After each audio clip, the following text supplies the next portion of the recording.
Hi everyone, this is Felice and I can't wait to share with you my favorite books that are the tops on any summer reading list.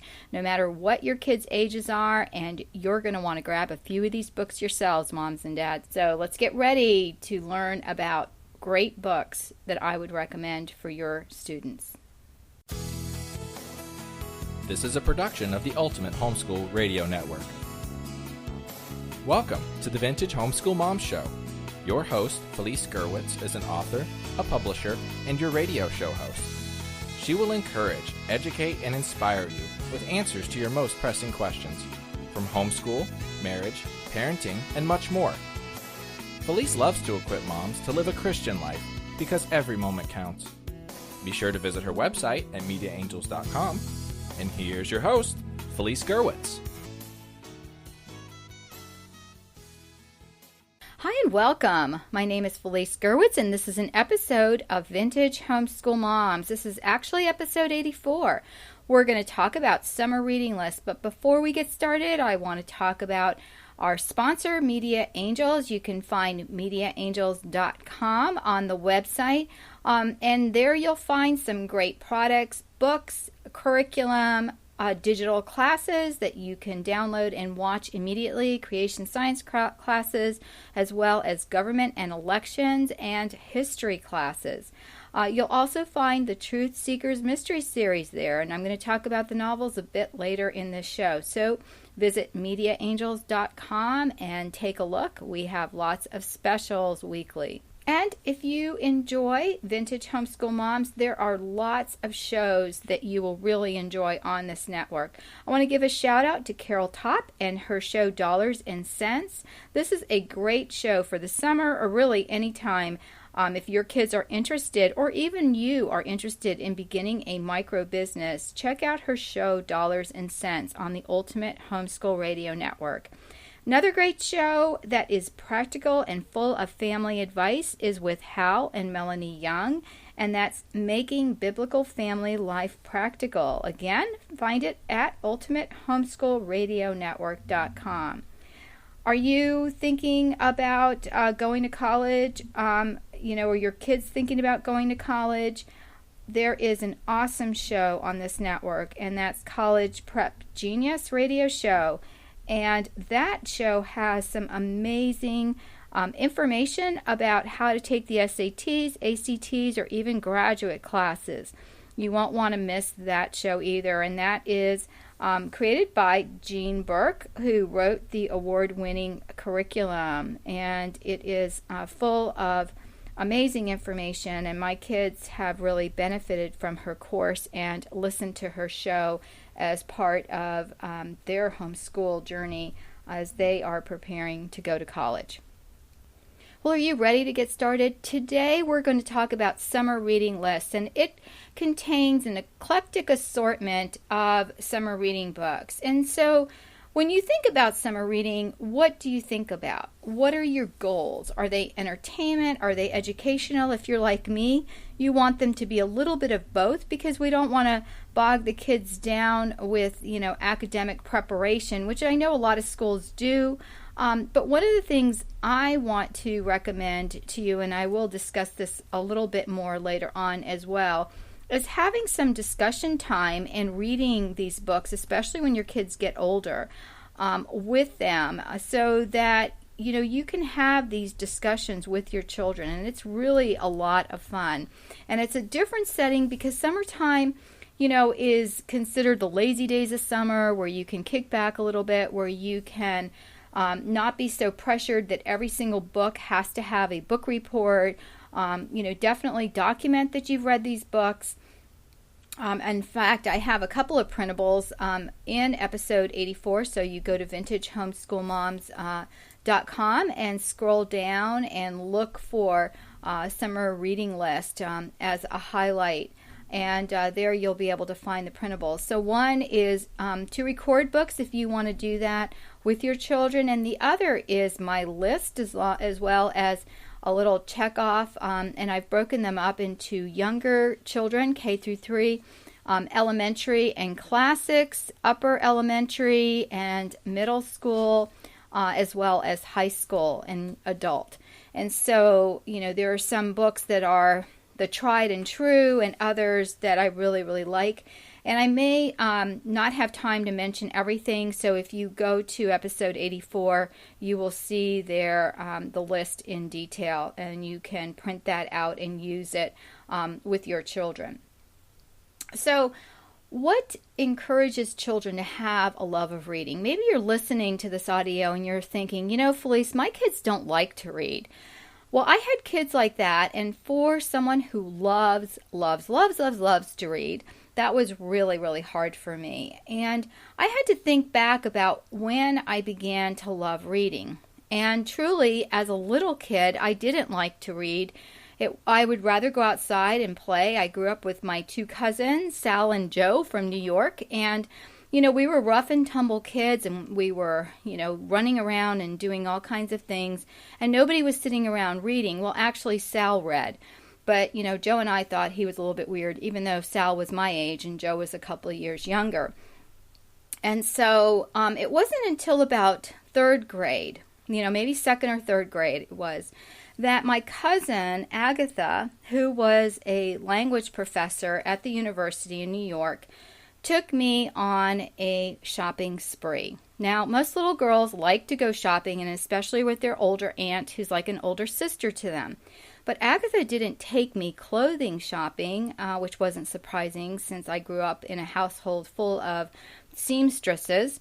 But she did take me book shopping. And when I found that out, truthfully, I wasn't very happy. I was pretty dismayed. And she said, but wait until you see these books we're going to buy. And I'm thinking, there aren't going to be any books that I'm going to like, and, maybe we'll take one.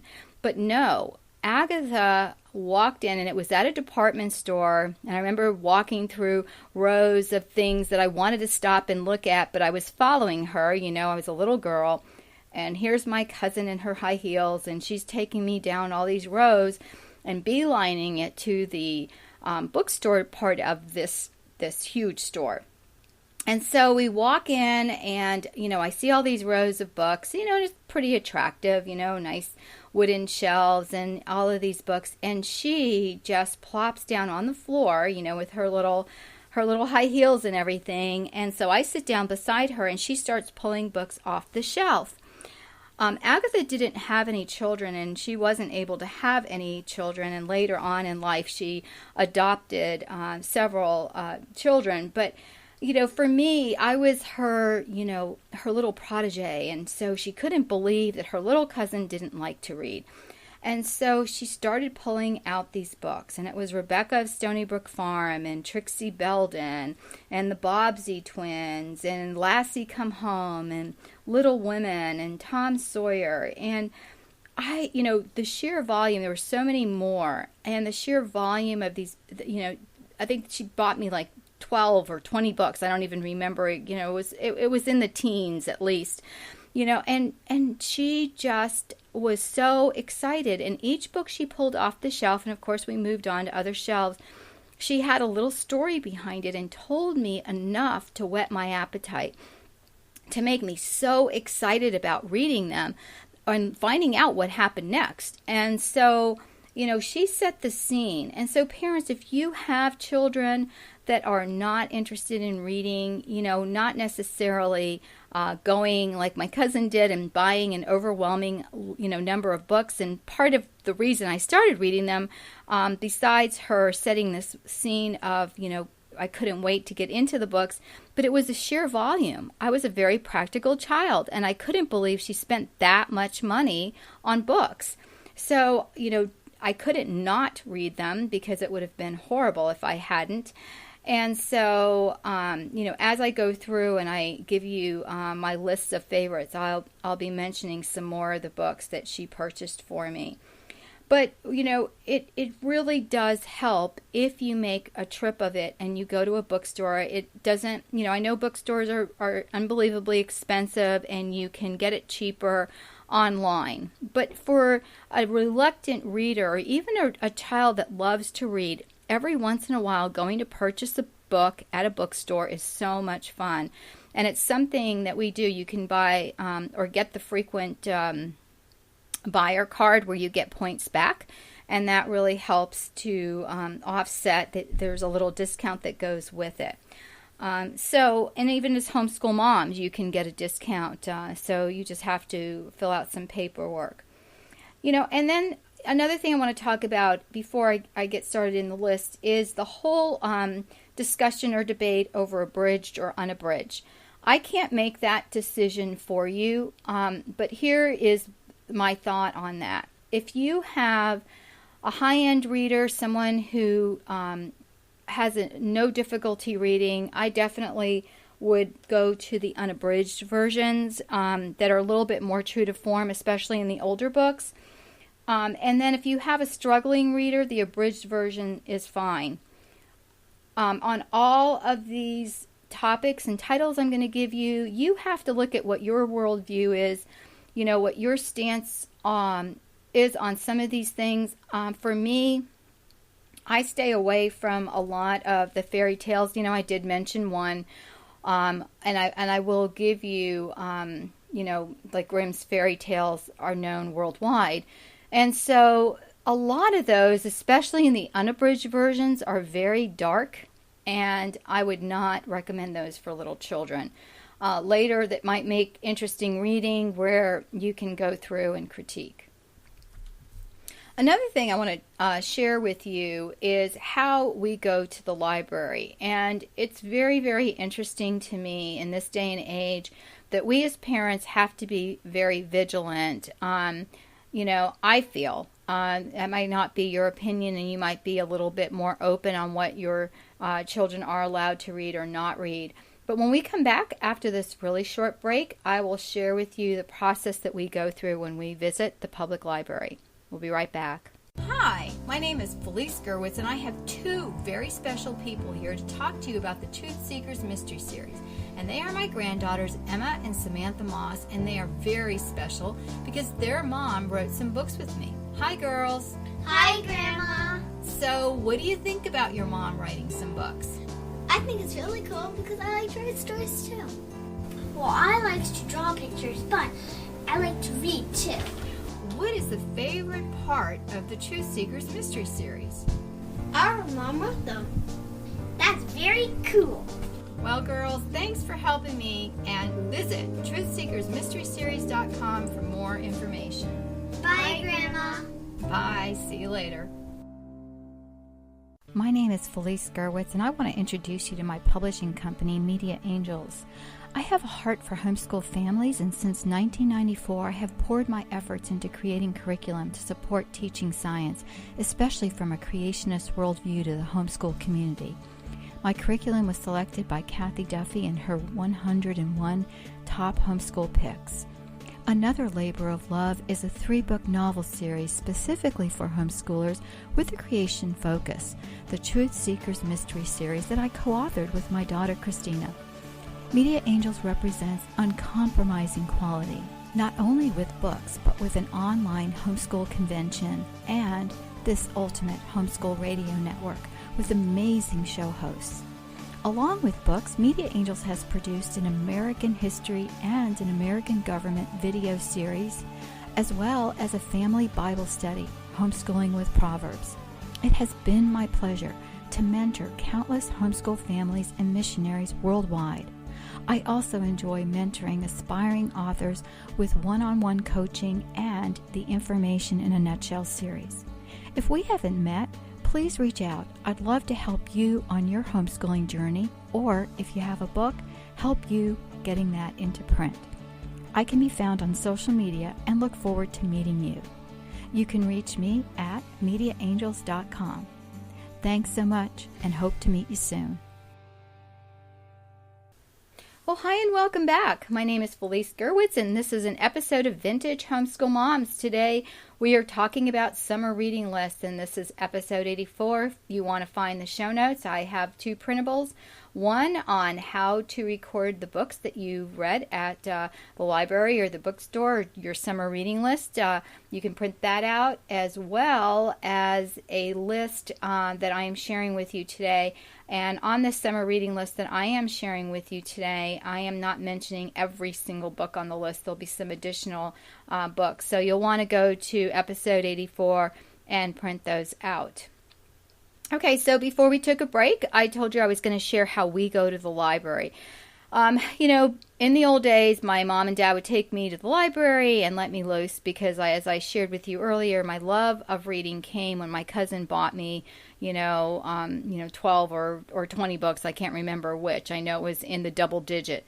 And, it was overwhelming to me as a child that did not read, that she had spent so much money, and so I started reading, and from that day forward, if I had to list my favorite hobby, it would be reading. There's nothing I like better than burying myself in a book and a story, going to foreign areas, and I think for me especially, I'm going to share a little deep dark secret with you. I am not I'm a out-of-the-box thinker, but I am not an adventurous person. In other words, if you ever hear a sound in the basement, I would never go down there. If I see that in a book or a movie, I think that's just dumb. The fact that Nancy Drew always got caught, I thought was really silly because I wouldn't have done half the things or taken the chances that she took. Whereas when my daughter read the book, my second oldest, who wrote the Truth Seekers Mystery Series with me, Christina, she loved that Nancy Drew got caught, and so did my daughter Anne. And I thought that was just horrendous. How could you let yourself be caught? I don't like fast rides at the fair or at, Busch Gardens, which is near our home, and so I think for me, the ability to be adventurous or to live in a mystery story or that kind of thing really is fun because I get to live it through a character and in the safety of my own home. So just a little bit of sharing there. But when we go to the library, I can't just let my kids loose. I have to go with them, or they go to the library and bring back a bunch of books and then hand them to me. Because there are so many things that are inappropriate for our family. And so one of the things would be promiscuity. Another would be some kind of mental ailment. There was a book that I would have liked to read just because I was interested in psychology, but it was all about someone who had murdered themselves and then later sent this horrible message to each one of her friends, and once they listened to this message, they were supposed to pass it on, and basically she was indicting them as to the reason that she took her life was because of how they acted to her. And I think it was for teenagers to share with them, if you're mean to other people or you bully, that was the whole point of the story, it could cause something you'll regret later on. But what a burden to leave with someone who was in that situation. And so, these were books that they were perhaps interested in. So, we had this big pile, and I would go through them. So what I do is I read a little bit of the first chapter. I flip to the middle, read some of that, and I read some of the ending. And in that way, I can get an idea. And if I can, I read a little bit more of any of those places, of what this story is about and the gist of the story. And again, I'll know if it's appropriate or inappropriate. Another book that sounded wonderful on the surface was this girl whose father worked with protocol, and she was going to a foreign country with her father who worked for, the president or somebody high up. And that was his whole job, was protocol. So whenever they went to foreign countries, he would, tell the president what was like the thing to do. If you're going to see, Chinese dignitaries, do you bow? Do you shake their hand? How do you eat? Do you wait for the person, everyone to be served? Just different things that happen in different cultures so that when you go, you would fit in. I thought that was really fascinating, something out of the norm. And as I read further, it turns out that the reason she's going with her dad and uprooting herself from her whole life is because her mother has just decided she's a lesbian. Okay, totally inappropriate. So we're not going to, read that. I'm not making, a statement on any of that. You just, whatever is, that may have been a perfectly fine book for you and your family. It was not something I wanted my children to read. So that's what we do when we go to the library, when we go to the bookstore, and it's kind of a fun thing, that we just take some time The kids go through the shelves. I mean, sometimes they stand back and they want me to go through. And, I said, no, you go ahead, and, the back cover can tell you a little bit, but then we'll look in a little bit further and, see if this is going to be an appropriate thing. The one book where the mother had made a different choice in life, the girl was really, really, really angry with her. So it wasn't, it might have been an okay book. I'm sure at some point she has to love her mother because it's her mother, no matter what. And that's, fine with me. And I think that would be a true thing. But it was, just something I didn't want to get into with my kids. So again, look at that situation in that book and you guys make your decisions. So that's something to think about too when you're going to look at a summer reading list or choose books for your children to see what books fit in with what you would deem appropriate. Okay, so for the list, for the younger kids, I'm going to go through, I'm going to give you some titles of the book, and then you can go through and find authors that you like and find other books by that author. And it's funny because some of the books, I only like one or two of this author's books. So, don't do that as well. Look at those authors. See, like some of them I'll tell you, like a C.S. Lewis, anything C.S. Lewis is awesome. Same thing with Max Lucado. Anything he writes is awesome. So there are some authors that I just love, but others not so much. So, for example, we're going to start with kindergarten through, third grade. So that just, there's a lot of really pretty picture books and easy readers. So, of course, everyone's going to start, that is a Christian with the Children's Bible or Read Aloud Bible stories. Then some of my favorites are Madeline, Paddington Bear, The Princess and the Pea by Hans Christian Andersen. Again, a lot of his books are good. There are some I would personally stay away from. Goodnight Moon by Margaret Wise Brown. And it's funny, my sister-in-law who taught preschool hated that book. But for us and all of the little books in that series, it was one of the first books that my kids could read. And they absolutely loved it. My grandkids loved it. And they, it is very basic and it is very boring maybe to an adult to be read that book, 10 times in 1 hour. But it's a fun little book for the kids, I think. The Gingerbread Boy, there are a lot of good lessons to learn, and that is a folk tale. There's a lot of different folk tales like Stone Soup. I personally love that story. But, look at some of the folk tales yourself before presenting them to the children, because even with the Grimm's fairy tales, there are some books that I remembered being fine, like I can't think. Okay, like Sleeping Beauty, or The Three Little Bears, or something like that. But then if you look at some of the older unabridged versions of those, they're pretty graphic. So, you want to maybe get an abridged version of those or a little bit more modern telling. So, again, take a look at those. And again, that's something you can look at the library or the bookstore and flip through quickly. A Crayon for Harold. This is one of my all-time favorite books. In fact, I remember this book as a child, and I didn't own it.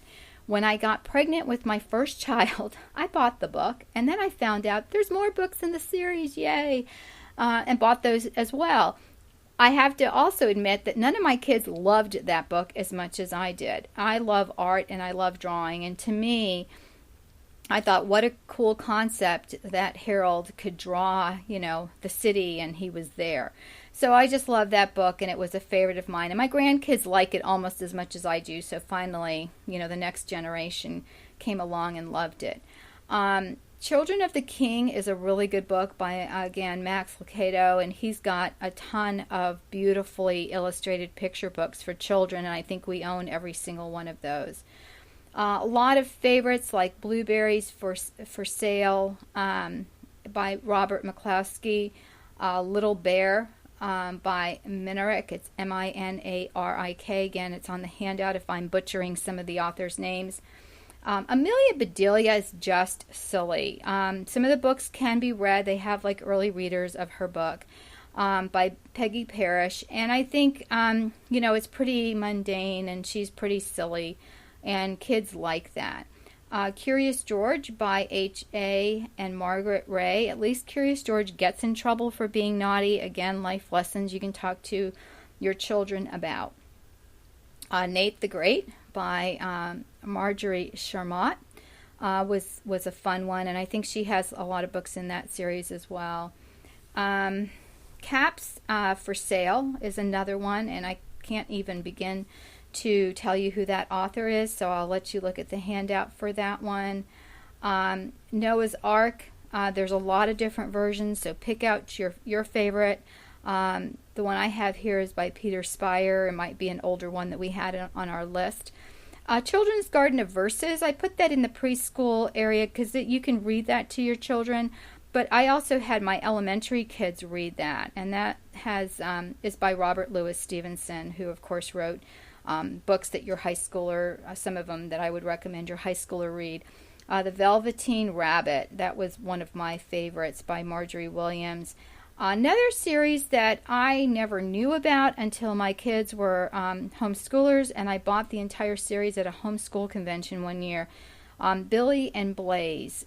I have to say that was one of our favorites. It was one of those books that I didn't mind getting, having the kids read to me over and over again. My son Nicholas in particular really, really loved that series, and I think he loved, he wasn't a horse person and didn't ride horses. I mean, they all did ride horses, but not competitively.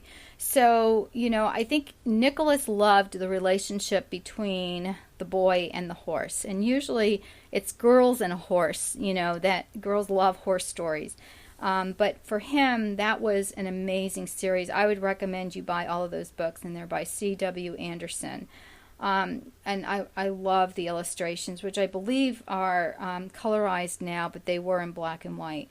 Winnie the Pooh by A.A. Milne, and, again, there's a lot more of the Pooh books. Either you like them or you don't. I loved Winnie the Pooh. So just see, and then the Little Bear.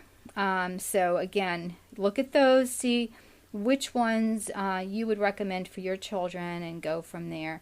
Okay, so let's move on now to the elementary and classics, and I have others on this list, so again, go to episode 84, and there you can get the handouts.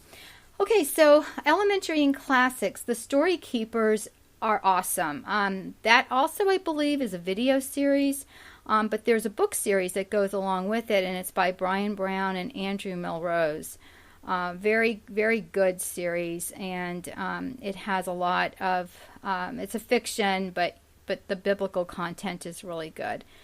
The Whipping Boy by Sid Fleshman is a very good book. I think they made a movie out of that I didn't like as much as the book. Of course, any of the Pocahontas books, and I have the original in here.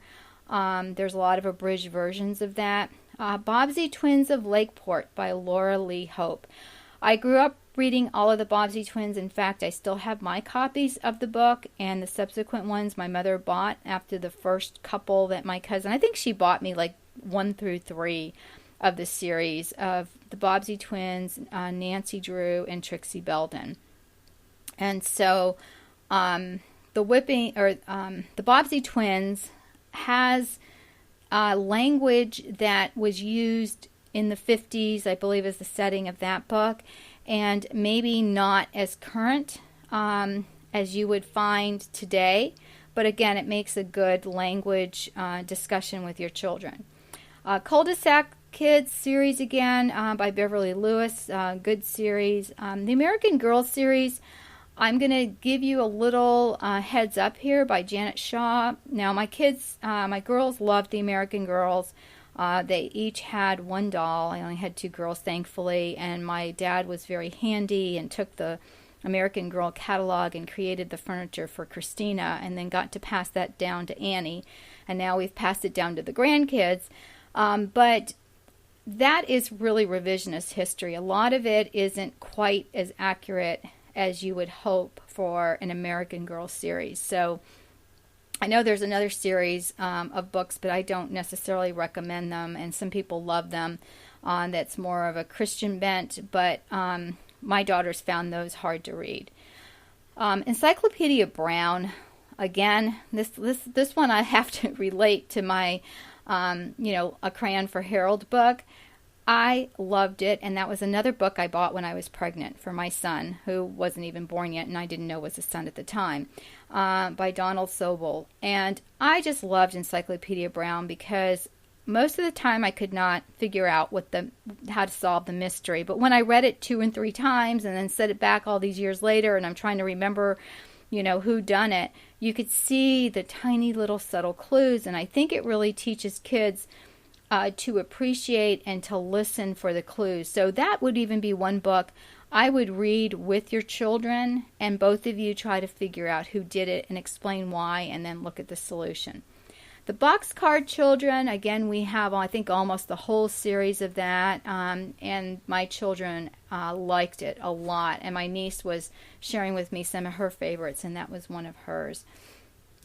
Charlotte's Web by E.B. White, and also Stuart Little classics. Again, look at some of the E.B. White books. Some I liked, some I didn't. So again, use your judgment there. But those 2 are classics, and the videos and the cartoons don't do it justice. Pippi Longstocking. I don't know what you think about an incorrigible child that doesn't get punished, but it's a fun book. And again, one of my childhood favorites by Astrid Lindgren. And, that I've got some other ones on the list again, so I'm not going to go through. Upper level, elementary and middle school. And again, if your kids are a higher level of reading, you're going to want to borrow from this list as well. And you can see most of these books are very lighthearted, while some of them do have some academic value. For me, summer reading, unless you get into high school and find that you're not going to have enough time to read all the books you want to get through, I want you, my philosophy, I would like you to have the same philosophy, but you have to make your own decision. My philosophy is to give them books that they're really going to enjoy and really spark their love of reading during the whole year. And so, favorites of ours are the Cooper Kids Adventure series by Frank Peretti. If there was a book that inspired my daughter to write, that would be Frank Peretti. She loved those books, and the next series I'm going to talk to you about is the Truth Seekers Mystery Series by Christina Gerwitz Moss now, and Felice Gerwitz, me. Our books have a lot of the elements of fiction that the Cooper kids have. Now, Frank Peretti is an awesome writer. We don't even anywhere near compare to his ability to write. He is, an unbelievably renowned author, and but we looked at his books and we loved his elements of fiction writing. And so our books are faster paced like his were. So the Cooper Kids Adventure, there was one the kids didn't like as well. I think it was called Flying Blind, but it had a lot of religious connotations there that were really, really good. I think they didn't like some of the suspense involved in that book. But, it was a little bit scarier. But it's anything by Frank Peretti is awesome. Christina even read his life story and loved it. And that helped her understand a little bit more about his writing, was reading about the author. Again, the Truth Seekers Mystery Series, that is a fun adventure series that I wrote with my daughter when she was homeschooled. And that book is creation science-based, so you will get some of the academics there, but we tightly wove it into a fun adventure story. Again, the classics like the Hardy Boys, the Nancy Drew. Hardy Boys are by Frank Dixon, Nancy Drew by Carolyn Keene. Both of those books I would highly recommend older versions, not the newer ones. One of my teenage boys, I believe it was Neil, he's my oldest, he bought some of the Hardy Boy newer ones and told me he didn't like them. In fact, we gave them to a thrift store. And so we found some of the older books. And the trouble with the Hardy Boys is that sometimes the older books are so much money if you can't find good places to buy them. And I'm going to put some links as well in the show notes so that you can go to some of these places, like some of our favorite places to buy older books that are out of print. And you might be able to find some books that are in print that are cheaper. And I know Amazon has resale of books, but sometimes those books are really expensive there. I'm going to share with you a series that we found maybe a year ago, and I know it's for younger kids, but my teens really enjoyed it. And it's called, the first book was The False Prince, and it's called The Ascendance Trilogy by Jennifer A. Nielsen, and I believe they're making a movie.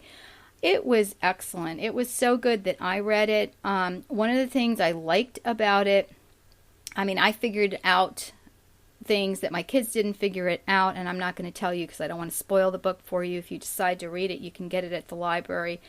And so one of the things I liked was that you could see changes in the character. There was a lot of growth. There was a lot of little twists.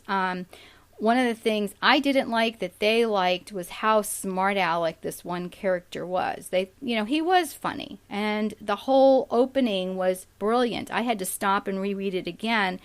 It was so well written. It was like reading Frank Peretti or C.S. Lewis. Like when I read The Hobbit, I have to reread it just so I can listen to those words being written. So for me to say that about an author today is amazing, that there are authors like that. I can't say the whole book was written in that way, but she has some like literary gems in the way she writes. So especially in that first book, I think more so than the subsequent two. And so that's something that you can find that's pretty current, that is clean. The one phrase they do say is "go to the devil," which obviously has its obvious connotations there. But if that's the worst that's in a book that didn't have any magic and didn't, because you can see my list is devoid of all of that. You may not like it because of that, but that's what my list contains. The Sugar Creek Gang, a mystery series by Paul Hutchins, another favorite of our family, Chronicles of Narnia. Yes, there is, the witch there, but it has a more of a Christian connotation. I've read where C.S. Lewis didn't particularly write this book to be an analogy, but it obviously is, and there's a lot of good that you can teach your children about this. And so that whole series of the Chronicles of Narnia is very... we really like that. Anne of Green Gables, again, cannot go wrong with that series by L.M. Montgomery. The later books in that series I didn't like, when Anne gets old. But my daughter is Anne with an E as well, and I think that book had a lot to do with that, especially with my daughter, Christina, who read them, and when she heard we were going to name our baby Anne, she said it has to be with an E. I know it's from that series. The Golden Goblet, and I'm going to mention another one, are really good reads. Definitely good if you're studying ancient history, by Eloise Jarvis McGraw. Very, very well written.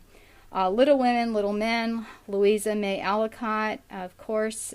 National Velvet by Ingrid Barnold. That was another one that my cousin bought me. I told you I was going to mention some of those. And she also bought me Little Women. Peter Pan by J.M. Barney. Again, don't know what you think about of Peter Pan. One of the reasons I put it in upper elementaries, because I don't like, the little kids are going to see some of that if you watch a lot of movies or, whatever's popular. And so we tend to stay away from some of that stuff until later on. Secret Garden, another one that, the movie was horrible and they had to have a whole chant area in there, which we skip when we read and we fast forward when we watched the movie. And so, again, that's one of the reasons we either buy movies or rent them, so that we can control the parts that we watch. Hans Brinker, Silver Skates, another one of my books my cousin bought me, all-time favorite, by Mary Dodge. And another one, and she's a Florida author, I believe, Jean George, My Side of the Mountain, and she's got The Other Side of the Mountain. There was a series of movies, not quite so good. Just did not capture the flavor of the books, and I think my kids always wanted to be gone and be on their own, like these children. Of course, the part I couldn't believe was the parents' reaction when they found their child. But the other thing, well, you'll have to read the series and discuss it with your children. But I'll leave it at that. Old Yeller, again, a favorite, very sad. One of the reasons I didn't like it was one of the books my cousin bought me, but a classic by Fred Gibson. Justin Morgan Had a Horse, anything by Marguerite Henry, just about. Loved that. G.A. Henty has a ton of books. Look at those. Like, one of my son's favorite was In the Heart of the Rockies. Expensive, but if you've got a really high-end reader, they'll like that. My out of 3 boys, 1 really liked them. A Wrinkle in Time, excuse me, not one of my favorites, but my kids liked it, by Madeline Lingle. And The Strawberry Girl, again, just okay for me. My kids liked it. And Seabiscuit, the book, Come On Seabiscuit, by Ralph Moody, was a good book. Rascal, by Sterling North, a good book. Pollyanna, by Eleanor Potter. Where the Fern Grows, Wilson Rawls, and Black Beauty, Anna Sewell, another book my cousin bought me. I need to add up. I probably can remember most of them and really find out. I don't remember exactly how many she bought. The Bronze Bow is another one that I told you, like The Golden Goblet is a good one for classical studies or studying the ancients, and that's by Elizabeth Spear, very good. Mary Poppins, everybody should read Mary Poppins, although it's a little silly. The movie is a classic by Pamela Travers. Tom Sawyer by Mark Twain. Never liked Tom Sawyer. I always felt like he was so bad, and yet, he's the hero in the story, and it is a classic, and my kids have read it, and I've read it. Swiss Family Robinson by Johanna Weiss. I love that book. Cheaper by the Dozen. I read that, in the second book by Frank Gilbert and Ernestine, 2 of the kids. Loved that book. Loved the movie. Not the newer version of the movie, although my kids did like that version. My Friend Flicka, another one of my books my cousin bought, by Mary O'Hara. Robinson Crusoe, another one of those books by Daniel Defoe. Oliver Twist by Charles Dickens. I liked it. My kids did not. So, White Fang I did not like. I don't like a lot of the animal books, but they do like. By Jack London. The Yearling by Marjorie Rawlins. Kidnapped by Robert Louis Stevenson. I would wait for a little bit older elementary there. The Adventures of Huck Finn by Tom Sawyer, and Robinson Crusoe by Daniel Defoe. One of my favorites, and my kids did not like this book, by Mark Twain. I know I'm not listing a lot of books by the same author, or we would be here all day. But I wanted to mention this book. It was A Connecticut Yankee in King Arthur's Court. I just loved that book, and they didn't. So, read it and see if that would be one that you would recommend for summer reading. And 20,000 Leagues Under the Sea by Jules Verne, another book my cousin bought me. And reading that book now, it's so funny to think of what I thought when I read it back then, because I had a whole different perspective on it. All right, ready for high school. The Complete Father Brown series by G.K. Chesterton. You can almost not go wrong by anything Chesterton. It's a little bit of a change for him, because I've read some of his theology books and I need to stop and savor and think, because that's not how I normally think. So, amazing writer. Anna Green Gables, that whole series. Again, I mentioned it for younger, and my high schoolers read it. The Hobbit and The Lord of the Rings by J.R.R. Tolkien. I know I don't have a lot of, mythological and, and there's a whole bunch, of mythology things I didn't include here, which you might want to, because I tried to make it lighter reading here. And so, these may or may not be books you would recommend for your children. Agatha Christie, if you like mysteries, is one of the few mystery authors I really like, and one of the books I remember reading is Death of the Nile, and she has a ton of books. Red Bag of Courage by Stephen Crane. You know, your middle schooler may read that. One of mine did, and one of my other ones didn't want to touch it till high school. The Robe is one of those classics that I really liked, by Lloyd Douglas. Again, look at it for appropriateness for your children. The Adventures of Sherlock Holmes, a classic, by Sir Arthur Conan Doyle. Three Musketeers by Alexander Dumas. Again, be careful of the version you have of that. As I'm reading these, you're thinking movies, I'm sure. The Princess Bride by William Goldman. The Old Man and the Sea by Ernest Hemingway. To Kill a Mockingbird, a little bit of a deep topic there by Harper Lee. Screwtape Letters, C.S. Lewis, anything C.S. Lewis, him and Chesterton and Tolkien. But if you're only going to read two books by C.S. Lewis, I can't just choose one, it would be Mere Christianity for the first, and then the Screwtape Letters for the second. Frank Peretti did an outstanding job with This Present Darkness. I promise you, if you read those books, you will never gossip again. You can see the other, world, if you will, of darkness and light in these books, and it really explains it in a way that will really give you a perspective of the world in which we live. So absolutely love those books, and my kids loved them. The Cross and the Switchblade by David Wilkerson. Both my kids just finished reading that, and both of them really liked it. Emma, Pride and Prejudice, Jane Austen. Emily Bronte with Jane Eyre. Loved Austen, not so much Bronte, and so you make your decision there, especially for the girls. I could not get my kids' boys to read any of Austen. They did read Bronte, but not Jane Eyre. The Man Who Knew Too Much by Chesterton. Again, a really one I'd recommend, even though it's so hard. I promised myself I wasn't going to give you multiples of one author, but I had to in some cases. You may or may not like that book. Deerslayer by Jane Fenimore Cooper. Again, use your judgment there. Divine Comedy by Dante, a classic. Some of these you may want to leave for school, and this list here is mostly for if for high school, if you don't think you're going to have enough time during the year to complete it, because now we're getting out of the just fun reads into more schoolish kinds of things.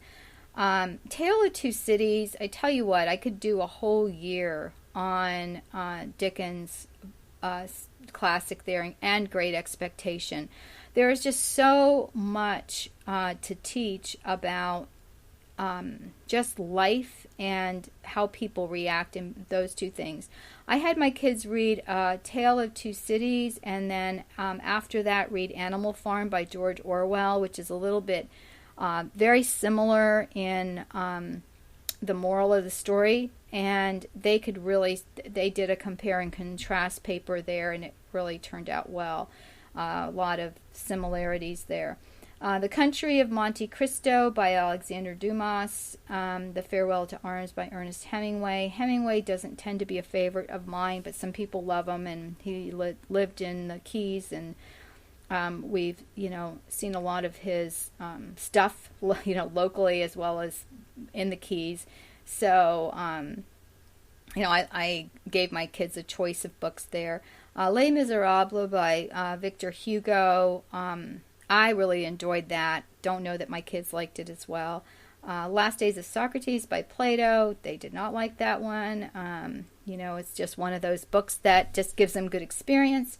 Of Mice and Men by John Steinbeck. Again, another one of those schoolish books. Ben-Hur by Lou Wallace, I thought was a really good book. Again, look at the version of that one. Time Machine by H.G. Wells. City of God by St. Augustine. Everlasting Man, again by Chesterton, and Imitation of Christ by Thomas Kempis. But that book is more of not just you pick it up and read it. It just has little amazing revelations about God in that. So it's just one of those you pick up and could be part of a Bible study or something like that. Well, I could go on. This was supposed to be a 20-minute presentation with some audio in and out, and I think I'm going to probably almost top an hour here. But it's something I feel passionate about, having a summer reading list, something you can check off with the kids and give them, or even show them the list and say, what books interest you here, and maybe pick out, start with 3, some small number. If they're older and you have some goals, then you may want to give them more. But just fun things that they can read, learn from, and have great discussions with your kids. Hey, thanks so much for listening in. I really appreciate it. If you've enjoyed this show of Vintage Homeschool Moms, please check out some of our others at vintagehomeschoolmoms.com. Please give us a comment on the website or like us on iTunes. I want to get those likes and discussion or likings up on iTunes because right now we're not rated, although we did get chosen as one of the top 10 shows on iTunes. So I don't understand how iTunes works very much at all. My kids have to help me with all of that, and my techie people on this network. So would appreciate that if you could. And best of all, you can say thank you to any of us on this network by sharing our these audios with a friend. So take care. God bless. Hope you have great fun reading those books this summer along with your kids. Bye-bye. Thanks for tuning in to the Vintage Homeschool Mom Show. Visit Felice at MediaAngels.com and TheVintageHomeschoolMoms.com. Vintage Homeschool Moms is a production of the Ultimate Homeschool Radio Network.